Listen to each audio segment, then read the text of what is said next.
सभी को नमस्कार, आप सभी का स्वागत है मेरे प्यारे से दोस्तों। कैसे हैं आप सभी लोग? सब बढ़िया होगा? हेलो हिमाद्री, नमस्कार नमस्कार धर्मेंद्र, दीपेंद्र, मेघेंद्र, ये सारे अंदर अंदर क्यों हैं? धर्मेंद्र, दीपेंद्र, मेघेंद्र, ज्ञानेंद्र, सारे अंदर बाकी हो रहे भाई। नमस्कार सौरभ, हेलो हिमाद्री, हेलो पंकज, कैसे हो लोग भाई? नमस्कार मनु भाई। तो टॉक इन इंग्लिश प्लस 2 टिंग। नमस्कार जगदीप भाई, कैसे हो विलास भाई? अरे यार मिस करते हो आप हमेशा। थैंक यू सो मच विलास भाई, thank you so much, thank you so much. Hello everyone, hello hello hello hello hello, नमस्कार। तो थोड़ा सा कंजंक्शंस पर हम बात कर रहे हैं। कंजंक्शन से पिछली क्लास में पढ़ा था हम लोगों ने। आओ आज इस कंजंक्शन को थोड़ा सा आगे बढ़ने की कोशिश करते हैं और इस कंजंक्शन से हमें जो आज पढ़ने को मिलने वाला है दैट इज कॉल्ड पर्पस। मेरे प्यारे से दोस्तों, मुझे पर्पस की जानकारी, पर्पस हम किसे कहते हैं? जब हम पर्पस की बात करते हैं आप लोगों के साथ, तो पर्पस का मतलब होता है उद्देश्य। और आप ये लोग जानते हैं अच्छे से कि सर पर्पस जो होता है ना, उद्देश्य जो होता है वो कभी भी एक वाक्य में नहीं बताया जाता, ठीक है? पर्पस यानी कि जो उद्देश्य होता है ना वो कभी भी एक वाक्य में नहीं बताया जाता, उसे हम एक से ज्यादा वाक्य में बताने का काम करेंगे, ठीक है जी? आप समझे? हेलो भाई, छोड़िए, हरे कृष्ण बोलिए, कितनी अच्छी बात है मेरे शाबाश, ठीक है जी? चलिए अब खत्म हो गया, शुक्रिया भाई, शुक्रिया। रिवीजन करके इंग्लिश एक्यूमेंट से प्रैक्टिस कर लेना भाई, ठीक है जी? हाँ ना, ठीक है? अब थोड़ा सा उद्देश्य बात करने की कोशिश करते हैं। जब भी आप किसी भी एक्शन का पर्पस बताने का काम करते हो तो आप ये कहोगे सर एक्शन जब भी होगा पर्पस उसके बाद बताया जाएगा। यानी कि पहले आप क्या बताने का काम करेंगे? आप कहेंगे सर पहले हम बताने का काम करेंगे कोई भी एक्शन, कोई भी काम, और बाद में हम उसके लिखने का काम करते हैं किसी को भाई, बाद में हम लिखने का काम करते हैं पर्पस को, ठीक है? पहले आप कोई काम करेंगे और उसके बाद उसी काम का आप क्या बताओगे? पर्पस बताओगे। मेरी बात समझे? अरे हाँ ना, करेक्ट है? मैंने जो नोट्स डाउनलोड किए हैं वो नहीं खुले हैं, नो फील बता रहा है। मैं बेसिक जानकारी नहीं बता पाती, आप किसी टेक्निकल बंदे को जानते हो उसको दिखाओ, आपको बताएगा, ठीक है? करेक्ट है? Sir numerical noun, noun unit singular होती है तो बट नाउन के लिए ये मतलब है please help me. I don't understand आपका क्या क्वेश्चन है। आप अपने क्वेश्चन में ये आंसर भी बता दो फिर मुझे कंफ्यूज कर रहे हो। खैर छोड़िए, आइए दोस्तों कहानी पर काम करते हैं। जब भी हम किसी एक्शन के साथ पर्पस को जोड़ने का काम करते हैं तो जरूरत है हमें किसी की, आपको सर हमें जरूरत पड़ती है किसी भी कंजंक्शन की, क्योंकि कंजंक्शन ही है जो दो लिखे वाक्यों को आपस में जोड़ने का काम करेगा, ठीक है? अब इस जोड़ने के खेल में सबसे पहले हमारे सामने जो प्यारा सा शब्द आ रहा है वो प्यारा सा शब्द आ रहा है सो और दैट एक साथ जुड़ा हुआ। क्या आ रहा है सबसे पहले? सो और दैट एक साथ जुड़ा हुआ। अगर सो और दैट को हम एक साथ जोड़ने की कोशिश हिंदी से समझने की कोशिश करें तो इसका अर्थ निकल कर आता है ताकि, ठीक है? इसका हिंदी का अर्थ निकल कर आता है बच्चे ताकि, ठीक है? अरे हाँ, इसका हिंदी का अर्थ आता है इसकी हिंदी निकल कर आती है ताकि। अरे हाँ, ये बात समझ आ रही? करेक्ट है? इजी है। अब थोड़ी सी कहानी को हम समझने का काम करें तो लिखे हुए पहले सेंटेंस के हिस्से में अगर बात प्रेजेंट में कही जाए तो हम लिखे हुए सेंटेंस में सब्जेक्ट की बात यूज करते हैं एक प्यारी सी मॉडल एक्सिलरी में। अगर मेरे बच्चे यहाँ पर हम लिखा हुआ पास्ट टेंस तो हम मे को छोड़कर यहाँ पर लिखने का काम करते हैं किसको? माइक को। किसको लिखने का काम करते हैं? माइक को, ठीक है जी? है ना? अब थोड़ी सी कहानी को समझने का काम करते हैं, ठीक है? थोड़ी सी कहानी को समझने का काम करते हैं, ठीक है? बड़े प्यार से सवाल को देखने की कोशिश करना। मैंने कहा Karan work hard so that he will pass the exam. बेटा एक बार सेंटेंस में आप करेक्शन कर सकते हैं, इसी के सेंटेंस में कोई भी तरह का सुधार आप अगर कर सकते हैं तो प्लीज कीजिएगा, ठीक है? जरा फटाफट से क्वेश्चन के करेक्ट आंसर्स को बनाने की कोशिश कीजिएगा, ठीक है भाई? बना भाई पूरे क्वेश्चन के आंसर्स बनाकर देखिए, दिमाग लगाने की कोशिश करें, ठीक है?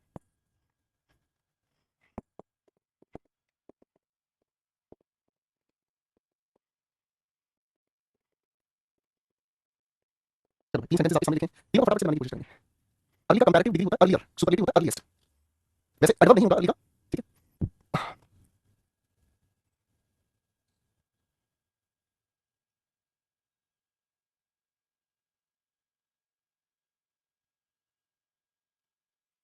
अर्ली का comparative degree earlier, superlative earliest होगा, ठीक है? तो आपने तीनों सेंटेंस आंसर बनाए, आपके पास यहाँ हमें पास में लिखा करण कड़ी मेहनत की ताकि वह एग्जाम को पास कर सके। पास होने की वजह से यहाँ पर माइक लगा दिया, ठीक है? पास होने की वजह से यहाँ पर माइक लगा दिया, है ना? सर यहाँ लिखा imperative sentence, imperative sentence present में ही बोला जाता है तो कैन को हटाकर हम लोगों ने यहाँ लगा दिया में। अगला सवाल हमारे सामने है, हम जीते हैं ताकि सांस ले सकें। क्या ये सही है? आपको अपने आप में बिल्कुल गलत होगा, ये बात समझें, ठीक है? ऋतिक बेटा इनफ अपने आप में एडवर्ब होती है।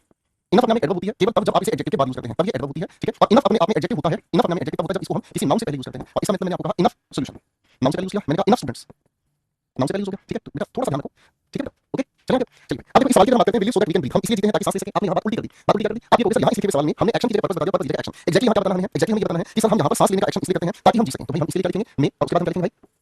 लिव। करेक्ट हो बेटा? We may live. इजी हो बेटा? कोई दिक्कत नहीं?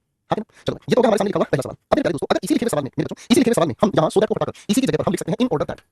इसी की जगह हम लिख सकते हैं इन ऑर्डर दैट। अगर हम इन ऑर्डर दैट की बात करें तो इसका मतलब ताकि है और इसी वजह से चाहे प्रेजेंट पास्ट तो हम आने वाले सब्जेक्ट में या माइक के साथ ही अपने सेंटेंस को लिखने का काम करेंगे। बात समझ में आ रही है बेटा? करेक्ट है? मनु बेटा समझ में आ रही बात? ठीक है भाई? करेक्ट है? सोना प्रार्थना दीपक शिवम सुनील समझ आ रही बेटा? कोई दिक्कत नहीं बात? ठीक है? अब मेरे बच्चों इसी लिखे हुए सवाल में एक और शैतान पैदा हुआ और शैतान बच्चे ने पता क्या कहा? शैतान बच्चे ने कहा कि अगर मैं इसी जगह पर सो दैट या इन ऑर्डर को छोड़कर अगर मेरे प्यारे से गुरुजी मैं यहाँ पर एक दूसरे शब्द का प्रयोग करूँ लेस तो क्या करोगे? मैं कहूँगा पहले तो मैं लेस का मीनिंग आपको बताऊंगा और इस लेस का मतलब होता है कहीं ऐसा ना हो। इसकी हिंदी क्या होगी बेटा? कहीं ऐसा ना हो, ठीक है? बेटा सभी को ठीक से समझ आ रही है? एक मनु नाम का बच्चा की आवाज नहीं आ रहा है सर, ठीक है? तो बच्चे ऐसी हरकतें इसलिए करते हैं कि चलती क्लास में अपना नाम दबाने के लिए हरकतें कर देते हैं और ऐसा करें तो सच में बहुत गलत पढ़ाई बात नहीं है, ठीक है भाई? तो जब लेस की बात करते हैं कहीं ऐसा ना हो तो बेटा इसका जो सवाल है ना वो पसंदीदा बनता है, चाहे पहला वाक्य प्रेजेंट हो चाहे पास्ट में, फर्क नहीं पड़ता। ध्यान इस बात का रखा जाएगा कि लेस के बाद हम जो भी लिखने का काम करेंगे हम मॉडल एक्सिलरी एक ही यूज करेंगे और वो भी कौन सा? शुड, है जी? कौन सा यूज करेंगे? मॉडल एक्सिलरी शुड यूज करेंगे। और इस लिखे हुए शुड के ठीक बाद हम क्या लिखेंगे? इसके ठीक बाद हम लिखेंगे क्या चीज? नेगेटिव सेंस वाला वर्ड। मैंने क्या कहा? नेगेटिव सेंस वाला कोई भी या तो वर्ड या कोई भी वर्ड इसके साथ हमें जोड़ना होगा। अब मेरे बच्चों यहाँ आपको ध्यान रखनी है तीन तरह से बातें। क्या लेस जब लिखा होता है तो पहली बात तो इसके बाद हमें हमेशा क्या यूज करना है? शुड। दूसरी बात क्या? नेगेटिव सेंस वाले ही किसी वर्ड का हम यूज करेंगे। तीसरी बात आपको ध्यान रखनी है इसके बाद लिखे हुए वाक्य में कभी भी हम नॉट का यूज नहीं करेंगे। लेस को लेकर तीन बातें आपको याद रखनी है। मैंने बोला लेस को लेकर तीन बातें आपको ध्यान रखनी है। भाई बोलो हाँ करेक्ट है? पहली बात कौन सी होगी? लेस के बाद इन ऑर्डर के सेम यूज होगा भाई, जो ऊपर सो दैट वही इन ऑर्डर दैट सेम। आप इस ऑर्डर को उठाकर इन ऑर्डर दैट लिख दोगे सेंटेंस की कोई फर्क नहीं पड़ेगा, ठीक है बच्चे? ठीक है भाई? अब थोड़ी सी कहानी वाली लेते हैं। अब थोड़ा सा आप लोगों को बेहोश कर देते हैं, है ना? बेहोश कैसे होगा भाई? अगर मेरे प्यारे से दोस्त इस लिखे सेंटेंस में सो दैट को हटाकर मैं यहाँ पर लेस लगा दूं तो क्या वाक्य लिखा जाएगा? आप लोगों से देखो ये जो आगे का हिस्सा लिखा है ना करण, आगे जो आपने लिखा है वर्ड हार्ड, उसके बाद लेस के बाद जो हमारे सामने लिखा है ना ही, हम पहले तो इस माइक को हटाकर लगा देंगे शुड, ठीक है? और इसके बाद हम क्या लिखेंगे? नॉट तो हमें वाक्य में लिखना ही नहीं है। इसके बाद हम पास का नेगेटिव बना देंगे फेल, ठीक है? और आगे हमने लिख दिया फेल द एग्जाम। इजी हो गया दोस्तों, ठीक है? करेक्ट हो गया भाई? ठीक है बेटा? चलिए अब एक काम करो फटाफट से क्वेश्चन 2 का क्वेश्चन ठीक है, दोनों का जरा लेस से सेंटेंस बना के दिखा दो। शाबाश, बनाओ भाई बनाओ।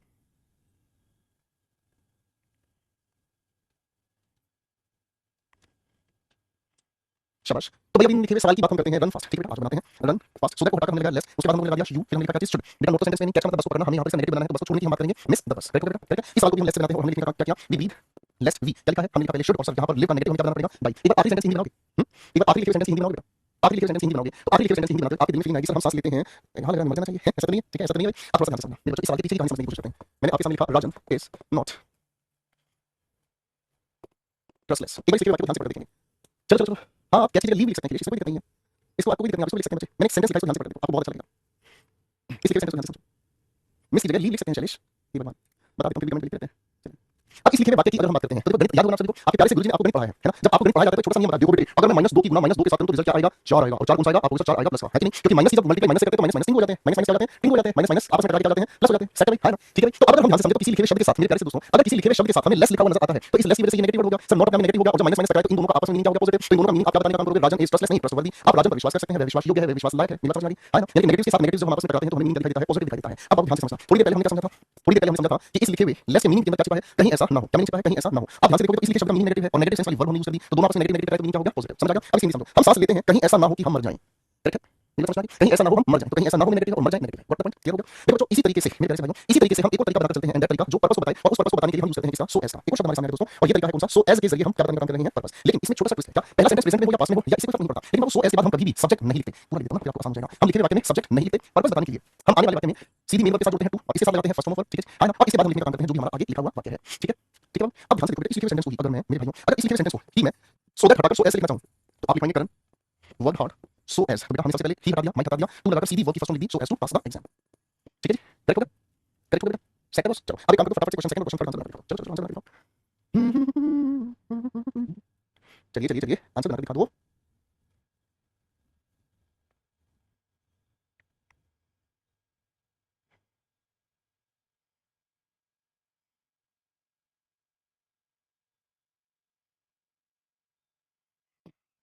मेरे प्यारे दोस्तों समझने की कोशिश करते हैं सर सो एज की हिंदी होती है के हेतु हेतु का मतलब पर्पस ही होता है इसी से पर्पस के लिए कोई काम किया जा रहा है सेंटेंस आपको लिखा रन फास्ट ठीक है जी और आगे आपने लिखा क्या सो एज टू तेज दौड़ो किस हेतु बस पकड़ने हेतु ठीक है ना सो एज टू आपने लिखा catch the bus next sentence we breathe हम सांस लेते हैं वी ब्रीथ किस हेतु सांस लेते हैं सो एज टू लिव जीने के हेतु हम सांस लेते हैं समझ आ गया बेटा कोई दिक्कत नहीं ठीक है चलो ये बात हमें बहुत अच्छे से पता चल गई यानी पर्पस को बताने के लिए छोटे छोटे शिकारियों सो दैट का यूज होता है इम्पोर्टेंट दैट का यूज होता है लेस का यूज होता है सो एज का यूज होता है पर्पस बताने के चार तरीके सामने आते हैं हां जी याद रखोगे शिकारियों बेटा जी याद रखोगे बता दो यार वो नाराज बच्चों ठीक है भाई चलिए आगे थोड़ा सा पहले बात लेके अब ये तो हम लोगों ने थोड़ा सा कॉन्सेप्ट समझा एक बार फिर से लिख देता हूं अगर लिखे हुए सेंटेंस में लेस में देखने को मिलता है तो तीन चीजें आपके पेपर में जो रेडीमेड पूछी जाती हैं पहली बात तो वाक्य में आने वाले नॉट का यूज नहीं होता दूसरी बात मॉडल एक्सिलरी हमेशा शुड का यूज होता है और इसके बाद हमें चाहिए नेगेटिव सेंस वाला कोई भी शब्द चाहे वो वर्ब हो या कोई भी अन्य शब्द हो ठीक है भाई कोई दिक्कत नहीं ठीक है भाई फाइन ओके थोड़ा सा आगे चलते हैं बात लेके आ जाओ मेरे प्यारे से दोस्तों हम लोगों को एक छोटी सी बात को समझना होगा अभी हमने सो और दैट को मिलते हुए देखा हां कि ना अभी हम लोगों ने सो और दैट को मिलते हुए देखा लेकिन आज से कई साल पहले हमने किसी लिखे हुए वाक्य में सो और दैट को अलग अलग रहते हुए भी देखा था कुछ याद है आज से कई साल पहले हम लोगों ने सो और दैट को अलग अलग रहते हुए भी देखा था ये दोनों अलग अलग भी नजर आए थे कुछ याद है ना बताओ जरा एक बच्चे ने सवाल पूछा है he is calling his servant quickly या fast बच्चे he's calling his servant at home quickly या fast he's calling his servant आगे क्या लिखा है at home quickly या fast ठीक है चलो हां सुरभि ने सवाल पूछा है सुरभि तो खैर अलग अलग रहती है हां जी क्या परेशानी सुरभि बताओ इसमें बताओ आप मुझे बताओ इसमें क्या परेशानी आपको क्या दिक्कत महसूस हो रही है सुरभि के सवाल अद्भुत होते हैं चलिए चलिए चलिए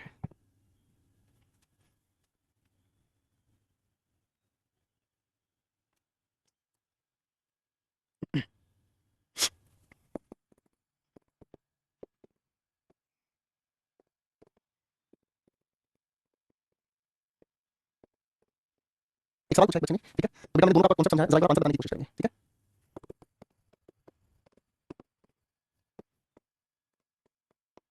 ठीक है बताओ इसमें आप आंसर करेंगे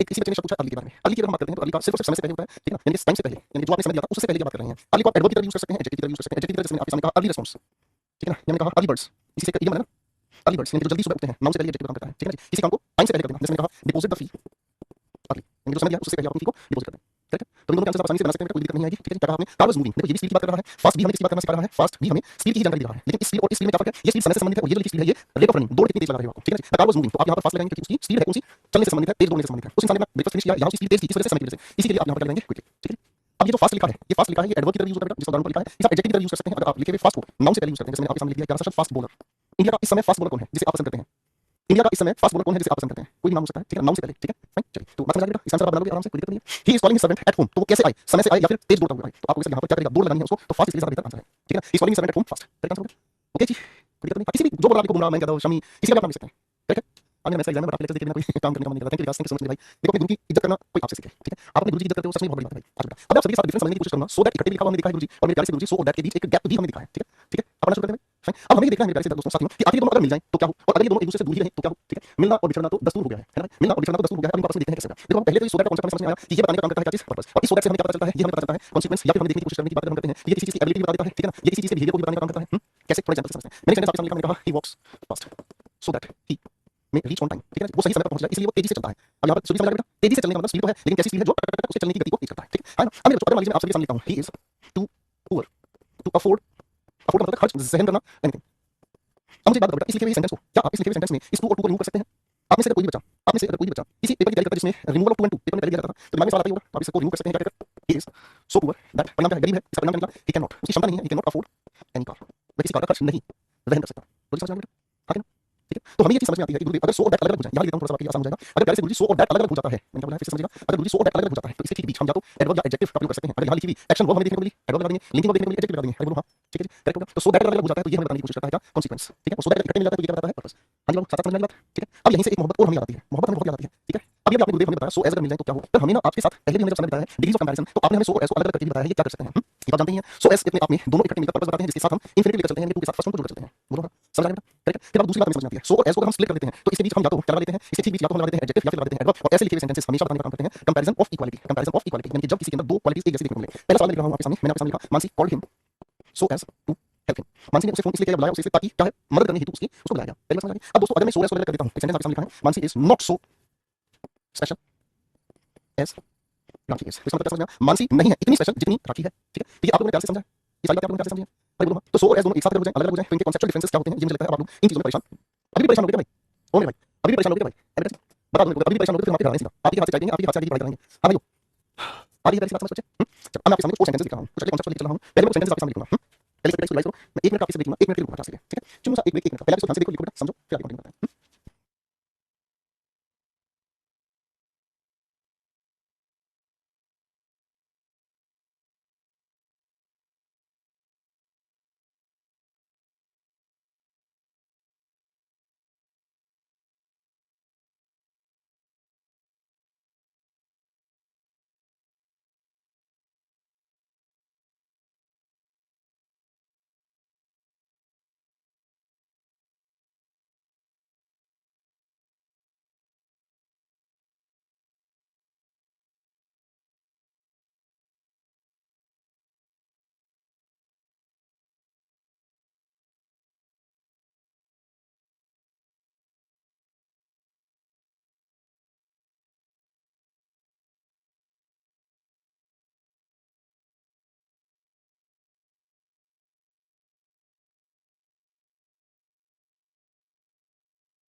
हैं आवाज नहीं आ रही, कमाल कर रहे हो यार, आवाज क्यों नहीं आ रही भाई, प्यार से दिल से सुनोगे नहीं?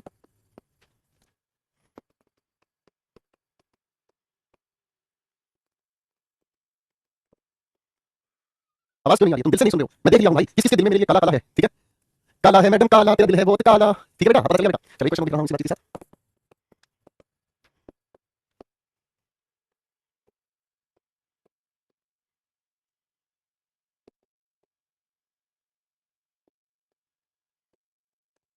क्या सवाल आप सभी के सामने लिखे हैं? सर टू क्वेश्चन डाउट है, काहे का डाउट है तुमको? कौन सा क्वेश्चन डाउट आ गया बेटा तुमको? इसमें Mansi is not so special as Rakhi, Mansi इतनी स्पेशल नहीं है जितनी राखी है, क्या बात कर रहे हो? अभी लिखे सेंटेंस को हल करने से पहले मेरे प्यारे दोस्त और दोस्त नहीं हूं, मैं आपके सामने एक सेंटेंस लिखता हूं, नेवर ही सेड एनीथिंग। एक सेंटेंस आपके सामने लिखा है नेवर ही सेड एनीथिंग। अब इस लिखे हुए सेंटेंस को ध्यान से देखो, अब इस लिखे हुए सेंटेंस में मुझे सोचिए ये बताओ मेरे बच्चों कि इस लिखे हुए सेंटेंस में आप क्या करेक्शन कर सकते हैं? इनके पास कान नहीं है सर, वहां बस वाल्स हैं होते हैं। बायोलॉजी किसे रहे हो क्वेश्चन मिल मैं बताता हूं तुमको, कहां गया मेरा शिरा, खिलाओ इसको क्या करके अभी क्वेश्चन बनाते हैं दोस्तों। तो never he said anything, never adverb जो शुरुआत में आ रही है नेगेटिव, तो हम इसका पार्शियल इन्वर्जन करेंगे और पार्शियल इन्वर्जन कुछ इस तरीके से करेंगे। तो मेरे प्यारे से बच्चों आप यहां देखोगे हार्डली है, स्पेशली है, रियली है, हार्डली है, सारी सारी अपने आप में क्या है, आप तो सारी सारी अपने आप में नेगेटिव एडवर्ब्स है, बात समझ? ये सारी सारी अपने आप में क्या है, आपको नेगेटिव एडवर्ब्स है, तो नेगेटिव एडवर्ब्स को देखिए हमें तो ज्यादा आगे हुए हैं हार्डली, स्पेशली, रियली, बेयरली, ठीक है ना जी। इन सभी की हम बात करते हैं तो सभी हमारे सामने नेगेटिव एडवर्ब्स हैं और नेगेटिव एडवर्ब्स को देखते ही हमें क्या समझ में आएगा, आपको गुरुजी कुछ दिक्कत नहीं है, इनको देखते हमें तो चाहिए गुरुजी इन्वर्जन, इन्वर्जन में हेल्पिंग वर्ब, उसके बाद सब्जेक्ट और उसके बाद मेन वर्ब आगे चाहिए दोनों का। ये सारा क्या है, इन्वर्जन ही तो है। लेकिन गुरुजी समस्या तब होगी जब इसी के साथ हमें एक दूसरा सेंटेंस जुड़ा हुआ मिलता है और जब दूसरा सेंटेंस हमें जुड़ा हुआ मिलता है तो सेंटेंस को इसके साथ जोड़ने के लिए हम कॉमा का यूज नहीं करते हैं। कॉमा का हम कब यूज करते हैं, कुछ याद है, दो सेंटेंस के बीच हम कॉमा का यूज करते हैं जब हम सेंटेंस का रीऑर्गेनाइजेशन करते हैं। कुछ याद है, कुछ याद है, दोनों सेंटेंस को रीऑर्गेनाइज करते हैं। लेकिन रीऑर्गेनाइज करने की बात नहीं है, यहाँ हम सेंटेंस को क्या कर रहे हैं, यहाँ हम सेंटेंस को जोड़ रहे हैं, रीऑर्गेनाइज करने के चक्कर में इन्वर्जन संभव नहीं होगा। समझ आ गया भाई, हाँ कि ना। तो आपको ये वाली बात समझ आ गई तो बस सबसे पहले यहाँ इन्वर्जन हमने किया, partial hardly did she see me comma हटाकर दूसरे वाक्य को जोड़ने के लिए की बात कर दी। यहाँ से हेड हटाया पार्शियल इन्वर्जन और यहाँ इस कोमा को हटाकर हमने वेन लगाया, ठीक है। Really Naman solve this problem, solve से हम लोगों ने निकाला हेल्पिंग वर्ब को और हेल्पिंग वर्ब क्या है भाई, डिड। अब जैसे डिड डालेंगे क्या करेंगे गुरुजी, हाँ और यहाँ इस कोमा को हटाकर वेन लगाएंगे, इसमें वेन भी चाहिए, बस इतना सा लफड़ा था। हाँ जी, बात समझ आ गई, कोई दिक्कत जागृति विशेष एवं शौविक सुरभि या बाकी साथ कोई दिक्कत बेटा प्रिंसी नहीं है, बेटा कॉन्सेप्ट पिछले पढ़े आपको तुरंत याद आ जाते हैं कि कैसे ये आपको आगे हेल्प करते हैं। इजी गाइस, चलो आगे, चलो भाई अब थोड़ा सा आगे क्वेश्चन बेटा। इसी का बिछड़ा हुआ भाई एक और है, इसी का बिछड़ा हुआ भाई एक और है, वो भी लिख देता हूँ।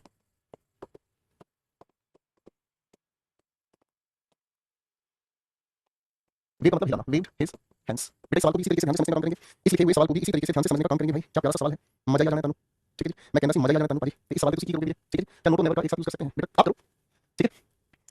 एक बार फिर से याद दिला देता हूं, हम किन्हीं दो सेंटेंसेस के बीच कॉमा का यूज करते हैं जब इन दोनों सेंटेंसेस की ऑर्गेनाइजेशन को हम रीऑर्गेनाइज कर सकते हैं, पहले को बाद में, बाद वाले को पहले को। इनके ढांचे पर फर्क नहीं पड़ता, इनके मीनिंग पर फर्क पड़ता है। जैसे मैंने कहा if she came here comma I will talk to her, अगर वह यहाँ आई, अगर वह यहाँ आती है, शी कम्स हियर, मैं उससे बात करूंगा। अब इस लिखे वाक्य को बाद में लिख के देखो, इसको पहले लिख के देखो, इसी से कोई फर्क नहीं पड़ता। जब आप इन सेंटेंस को आगे पीछे अलग कर सकते हो, इसी वजह से इस तरीके के वाक्य में देन लगाना गलत होगा। बता चुका हूं ये बात मैं आपको, बता चुका हूं ये बात आपको, है ना। तो ये सारी बात आपको बता सकता हूं, इस बात में परेशानी की बात नहीं है बेटा, क्या परेशानी की बात नहीं आपको, सिर्फ हमें ये सब सोच सकते हैं। इसी तरीके से भाई साहब इन लिखे हुए सेंटेंस में हमने यहाँ पर कॉमा क्यों यूज नहीं किया, हमने इन लिखे हुए सेंटेंस में कॉमा इसलिए यूज नहीं किया, क्यों यूज नहीं किया भाई, हमने कॉमा इसलिए यूज नहीं किया क्योंकि सेंटेंस को रीऑर्गेनाइज नहीं कर सकते, तो इनको आपस में जोड़ने के लिए वेन का हमने यूज कर दिया। करेक्ट है इजी। अब आज थोड़ी सी बात आगे देखने की कोशिश करते हैं। हमारे सामने लिखे हुए सेंटेंस में हमें यहाँ नो लिखा दिखाई दिया, नेगेटिव है, सब सुंदर लिखा हुआ दिखाई दिया, टाइम की जानकारी दे रहा है, कुल मिलाकर ये दोनों के दोनों टाइम बताने वाले नेगेटिव वर्ब्स हैं, है ना। नेगेटिव वर्ब्स हमें समझ में आ ही गया है, इन्वर्जन होने की वजह से यहाँ पर हमें लिखना पड़ेगा पार्शियल इन्वर्जन और क्या लिखना पड़ेगा डीटीसी। ये बात मुझे सही जगह पहुंची है भाई, ये बात मुझे सही जगह पहुंची है भाई, है ना। अब छोटा सा वाक्य मैं आपके सामने लिखता हूं, बड़े ध्यान से समझने की कोशिश करना। मैंने आपके सामने कहा करण इज स्ट्रॉन्गर देन अर्जुन। अब मेरे भाइयों इस लिखे हुए सेंटेंस को अगर मैं सिर्फ यहाँ से लेकर यहाँ तक ही पढ़ता हूँ तो आप क्या करोगे, करण सब्जेक्ट है, ये लिंकिंग वर्ब है और लिंकिंग वर्ब की वजह से ये पॉजिटिव डिग्री एडजेक्टिव हो गई, हाँ कि ना, करेक्ट है। जैसे इस पॉजिटिव डिग्री के साथ हमने इस ईआर को जोड़ने का काम किया, ये क्या बन गई कंपैरेटिव डिग्री। इस पॉजिटिव डिग्री के साथ हमने ईआर को जैसे ही जोड़ा तो ये बन गई कंपैरेटिव डिग्री, ठीक है। इसी कंपैरेटिव डिग्री को सपोर्ट करने वाली कंजंक्शन कौन सी थी भाई, आपको सब देन और ये हमारे सामने लिखा हुआ, ये सब्जेक्ट कंपैरिजन सब्जेक्ट के लिए तो इसके साथ की होगी बात। बेटे यहाँ की बात समझ आ गई। अंश बेटा प्रेडिक्शन पढ़ा दी मैंने आपको, अंश बेटा प्रेडिक्शन नहीं पढ़ाया आपको, तो प्रेडिक्शन वेट कर सकते हो, बता दी नहीं वेट कर सकते, बाकी भाई। तो इसका मतलब हमें समझ में आ गया कि नो के साथ सुन, ये जो लिखा हुआ ईडी इसे क्या बना रहा है कंपैरेटिव डिग्री, तो इस कंपैरेटिव डिग्री की वजह से कॉमा नहीं आएगा, वेन नहीं आएगा, कंपैरेटिव की वजह से हम टीएचएएन का यूज करेंगे, ना कि टीएचईएन का यूज करेंगे। हां जी, तो कैसे बताओ बेटा, बात समझ आ गई बेटा, क्लियर होगी चीज, है ना। तो यहाँ से हम एक अपना सीधा सीधा कॉन्सेप्ट बना सकते हैं, टाइप कॉन्सेप्ट बना सकते हैं। जैसे सेंटेंस के अंदर no sooner, no later, no quicker, ऐसा कोई भी अगर हमारे सामने खेला लिखा हुआ हो, हेल्पिंग वर्ब के बाद सब्जेक्ट नेम पार्शियल इन्वर्जन की जानकारी देता है, वो ये सब कंपैरेटिव डिग्री है, इसी की वजह से टीएचएएन का हम यूज करके आगे सेंटेंस लिखेंगे। बात समझ आ गई, बात समझ आ गई, है ना। इस टीएचईएन का मतलब होता है तब ये नाम एक एडवर्ब होती है, जब इस टीएचईएन की हम बात करते हैं तो ये हमारी तुलना में मदद करता है, ठीक है, तुलना में मदद करता है, कंपैरिजन का काम करता है, कायदे से ये कंजंक्शन होता है, ठीक है ना। इसका मतलब होता है, इसका अर्थ हिंदी में आता है, ठीक है। जैसे मैं हिंदी कहता हूं करण ज्यादा ताकतवर है अर्जुन से, ठीक है जी, कॉन्सेप्ट क्लियर हो बेटा, दिक्कत नहीं, ठीक है। तो ये चीज अधिकतर स्टूडेंट्स करते हैं, हार्डली सीएससी वेन आता है, नो सूनर देन आता है, लेकिन बेटा हार्डली सीएससी के साथ जो भी आता है पहले इन्वर्जन आता है, क्या आता है पहले इन्वर्जन की जरूरत है। इन्वर्जन कॉन्सेप्ट समझ आ गया तो आगे की बात को आप आराम से बना सकते हैं, क्लियर बेटा। चलिए भाई बहुत हुआ, क्या आप थोड़ा सा आगे करते हैं तकरार, तो सेंटेंस लिख रहा हूं, ध्यान से पढ़ने की कोशिश करना।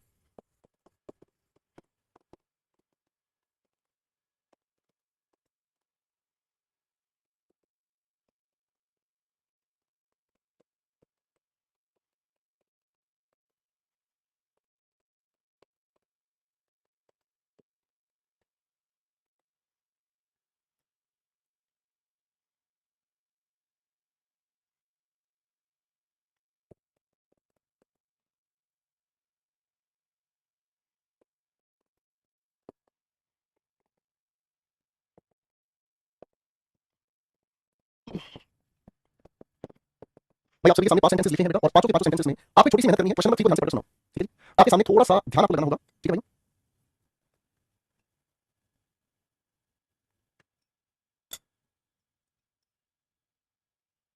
शाबाश। आप इन दोनों के दोनों लिखे हुए सेंटेंसेस पर अगर थोड़ा फोकस करोगे तो इन लिखे हुए सेंटेंस में हमें ये समझ आ रहा है कि ये दो लिखे हुए सेंटेंसेस के बीच में जो लिखा हुआ बट है ना, ये बट हमारे सामने लिखे हुए दोनों के दोनों सेंटेंसेस के बीच हमें बताने का काम कर रहा है कॉन्ट्रडिक्शन।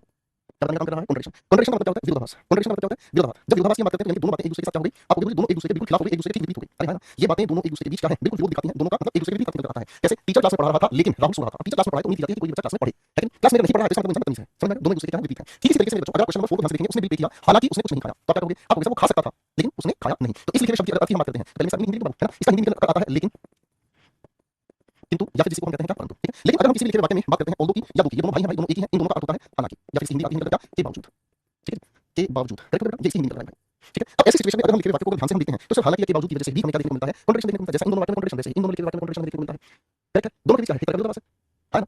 सेकंड जब इन दोनों के बीच विरोधाभास देखने को मिल रहा है, देखो उसने बिल पे किया हालांकि उसने कुछ नहीं खाया, अरे बिल नहीं पे किया तो उसने नहीं खाना चाहिए था, समझ लेकिन उसने किया, दोनों एक दूसरे के विपरीत है। तो जब आप एक बात बताओ, यहाँ इस लिखे हुए वाक्य में ऑल्दो भी कॉन्ट्रडिक्शन बता रहा है बट भी कॉन्ट्रडिक्शन बता रहा है, ठीक है ना। यहाँ ये बात नहीं बट लिखना था मुझे, ठीक है ना। अगर मान लो भाई इस लिखे हुए सेंटेंस में यहाँ पर, अगर मान लो यहाँ पर हमारे सामने लिखे हुए सेंटेंस के बीच बट लिखा हुआ हो तो आप बोलोगे सर फिर बट लिखा हुआ सुपर फोर्स है, बट लिखा हुआ क्या होगा, आप बोलोगे सुपर फोर्स होगा। अरे है ना। अब मुझे एक बात बताओ फटाफट से, एक बात मुझे बताओ बेटा, यहाँ इस लिखे हुए सेंटेंस में बट लिखा हुआ सुपर फोर्स है, ठीक है ना। मैं अगर इस लिखे हुए आपको सिर्फ पढ़ के देखना है, मैं अगर इस लिखे हुए पहले सेंटेंस को यहाँ से उठाकर बाद में पढ़ूं, इस लिखे हुए सेंटेंस को यहाँ से उठाकर पहले पढ़ूं तो क्या इनकी रीऑर्गेनाइजेशन से इनकी मीनिंग पर फर्क पड़ रहा है, ये सब आंसर दो, बताओ बताओ।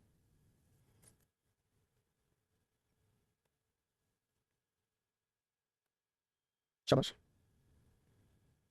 शाबाश।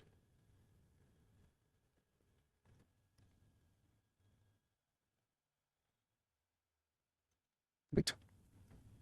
अब भाई अब इन सभी लिखे हुए सेंटेंसेस को आप अगर रिओर्गनाइज करते हैं, he finish late although he started on time, आपको नींद से नहीं फर्क पड़ रहा है, तब आप ये चीज बहुत अच्छे से जानते हैं, सेंटेंसेस को हम रिओर्गनाइज करते हैं तो हमें किसी पेयर कंजंक्शन की जरूरत नहीं है, एक अकेला कोमा इसका काम चला देगा, है ना। इसका मतलब क्या समझ में ऑल्दो या दो को स्प्लिट करने के लिए, इन दोनों को अलग करने के लिए हम इन के बीच कॉमा का यूज कर सकते हैं, कोई दिक्कत नहीं है ना। इसी तरह से क्वेश्चन नंबर 2 पर काम करेंगे भाइयों, क्या कहेगा क्वेश्चन नंबर 2, ध्यान से देखने की कोशिश करते हैं, क्या कहेगा सर दो ही इज रिच, हालांकि वह अमीर है लेकिन उदास है। आपको सर जब इन दोनों सेंटेंसेस में दो कॉन्ट्रडिक्शन बता रहा है तो सर वहां पर हमें बट लगाने की जरूरत नहीं है, और इस बात की जगह हम चाहेंगे छोटा सा लंबा सा कॉमा लगा के काम चला सकते हैं।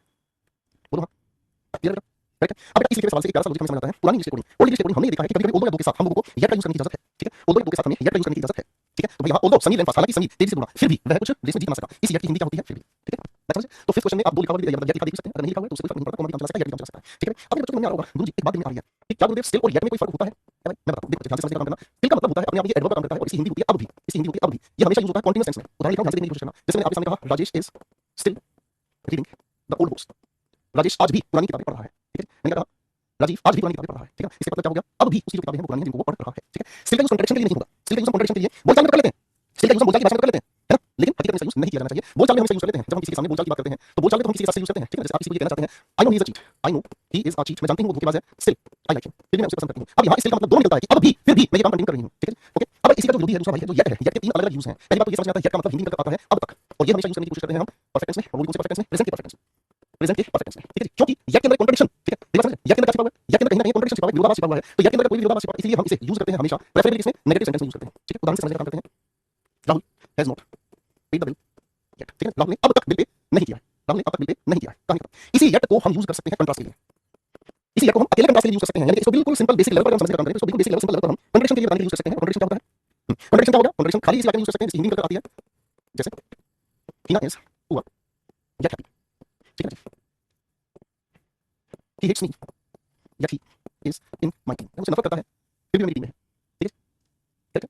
बात समझ में आ रही है? इसी येट का एक जगह और हम यूज कर लेते हैं and that use is called unfulfilled action. बी की किसी भी फॉर्म के साथ येट लगाकर हम इसके साथ एक इंफिनिटिव का जोड़ देते हैं, यानी कि किसी भी होने वाले काम के बारे में बताती है ये, किसी भी होने वाले काम की जानकारी, जो काम अभी हुआ नहीं, जो काम होने की संभावना रखता है, जो हो सकता है भविष्य में। इसके बारे में उदाहरण आपके सामने कहूं, my friend is yet to submit his project, मेरे दोस्त ने प्रोजेक्ट सबमिट नहीं किया है, प्रोजेक्ट सबमिट करना भी बाकी है। करण इज येट टू मीट, अभी मिला नहीं है, उसका मिलना अभी बाकी है मेरे दोस्त, ठीक है जी, ओके। तेरा मिलना पल दो पल का, ठीक है जी, कोई दिक्कत नहीं है भाई, ओके चलिए। अब थोड़ा सा यहाँ से हम सफर उठाने की कोशिश करते हैं। हम लोगों ने रिलेटिव क्लॉज बनाने सीखे हैं। रिलेटिव क्लॉज हकीकत में होते क्या हैं, सबऑर्डिनेट क्लॉज ही होते हैं। रिलेटिव क्लॉज हकीकत में क्या होते हैं, सबऑर्डिनेट क्लॉज ही होते हैं। और भाई सबऑर्डिनेट क्लॉज बनाए जाते हैं मेरे भाइयों, जब सबऑर्डिनेट क्लॉजेस बनाए जाते हैं तो सबऑर्डिनेट क्लॉज बनाने के लिए हमें चाहिए क्या, कंजंक्शन चाहिए। बोलो हां भाई, सबऑर्डिनेट क्लॉज बनाने के लिए किसी चीज पड़ेगी भाई, सबऑर्डिनेट क्लॉज बनाने के लिए कंजंक्शन की जरूरत पड़ेगी, है ना। अब कंजंक्शन की जरूरत पड़ने वाले कौन कौन से सबऑर्डिनेट क्लॉजेस की हमें जरूरत पड़ती है भाई, हम दो अलग अलग सेंटेंस को जोड़ने के लिए सबऑर्डिनेट क्लॉजेस बनाने के लिए हम यूज करते हैं अलग अलग तरह के शब्दों की। जैसे अगर मैं आपके सामने कहूं हूं या मैं कहूं हूं या फिर मैं कहूं भाई विच, है ना, इन्हीं में से किसी के साथ हम एवर जोड़ना सीखे हैं, या हम इन्हीं के साथ हम सो एवर जोड़ने का भी प्रयोग सीखे हैं। कभी-कभी हम दैट का यूज करते हैं, व्हाट का यूज करते हैं, व्हेन का यूज करते हैं। जब ये रिलेटिव क्लॉज व्हेन का यूज करना सीखा तो रिलेटिव क्लॉज ऑफ टाइम की जानकारी देता है, वे हमें जानकारी देता है किसी की रिलेटिव क्लॉज ऑफ किसी की, भाई ये हमें जानकारी देता है रिलेटिव क्लॉज और कौन सी भाई, ये हमें जानकारी देता है प्लीज की, करेक्ट है ना। तो थोड़ा सा इससे जुड़ी हुई बातें समझ में, थोड़ी सी इनसे जुड़ी बातें सुन ले समझ में, चलो कुछ सेंटेंस लिखा तो याद हो जाएगी चीज। मैंने कहा I know Raj who has won the first prize, मैं जानता हूं राज को जिसने फर्स्ट प्राइज जीता है, कोई दिक्कत नहीं, सिमिलर आप जा सकते हैं, मैं आपको रोकूंगा नहीं, आप जा सकते हैं, ठीक है। दूसरा क्वेश्चन मैंने कहा I know Raj whom my father noticed with a girl, वाक्य देखो कितना अच्छा बना है, मैं जानता हूं राज को जिसको मेरे पापा ने देखा एक लड़की के साथ, ठीक है ओके, है ना, करेक्ट हो गया। फिर इसी से चलो कुछ एग्जांपल बनाते हैं। मैंने कहा I have brought your book which want you wanted, जिसे आप चाहते थे वो किताब मैं आपके लिए लेकर आया हूं, ठीक है, जिसे आप चाहते थे वो किताब मैं लेकर आया हूं, करेक्ट। बात समझ में आ रही है, आगे ना चलिए और भी सेंटेंस बना सकते हैं। जैसे मैंने आपके सामने कहा I know the best that can sing this song. अब देखो ध्यान से समझने की कोशिश करना, सिंगर तो इंसान है, सुपरलेटिव डिग्री लगाने के लिए दैट हमने यहाँ पर यूज कर दिया, ये दैट हमने क्या है, रिलेटिव क्लॉज बनाने का काम कर रहा है, करेक्ट हो गया, है ना, ठीक है बेटा, कोई दिक्कत नहीं। इसी तरीके से व्हाट में दो एग्जांपल लिखते हैं, क्लास को ओवर कर देंगे, ठीक है ना। जैसे मैंने कहा शी कैन गो व्हेन के साथ एवर यूज सकते हैं, व्हेनेवर शी वांट्स, वह जब भी जाना चाहे तब वह जा सकती है, ठीक है ना। अब ये रिलेटिव क्लॉज कौन सा बनाना है, एक एडवर्ब बनाने वाला क्लॉज बनाना है, यानी एडवर्ब की हमें जानकारी दे रहा है। एक और सेंटेंस यहीं से हम बनाने की कोशिश करते हैं, इसमें मैंने कहा गो व्हेरेवर यू लाइक, ठीक है। अब ये कहां आंसर दे रहा है, अरे कहां आंसर दे रहा है भाई, आप जहां जाना चाहे वहां जा सकते हैं। तो अगर आप इन लिखे हुए सेंटेंसेस में ध्यान से देखने का काम करोगे तो ये सारे के सारे व्हेन आंसर दे रहे हैं, रिलेटिव एडवर्बियल क्लॉज बन गया, ये हमें वेयर आंसर दे रहा है, रिलेटिव एडवर्बियल क्लॉज बन गया ऑफ प्लीज, ठीक है। तो आप लोगों ने छोटी-छोटी चीजें पहले पढ़ी हैं, आप पढ़ेंगे चीजें तो प्लीज रिवाइज कीजिएगा, ठीक है, आप पढ़ेंगे तो, ठीक है। अगली क्लास में कुछ बातें और हमारी दोस्तों उनके बारे में बात करेंगे और फिर हम इस कंजंक्शंस वाले टॉपिक की प्रैक्टिस भी आपके साथ करेंगे। पढ़ जाइएगा, अच्छे से रिवाइज करिएगा, ठीक है ना। अगली क्लास में बहुत मजा आ सकता है, अगर चीजों को ध्यान से आपने रिवाइज किया तो नोट्स फटाफट से देखिएगा, इसके बाद रिवाइज करना शुरू होगा आप लोगों का, मैं फिर भी तुमको चाहूंगा, ठीक है। तो चलिए थैंक यू सो मच, खुश रहिएगा, मस्त रहिएगा, फिर मैं बात करते हैं क्लास में, बाय बाय।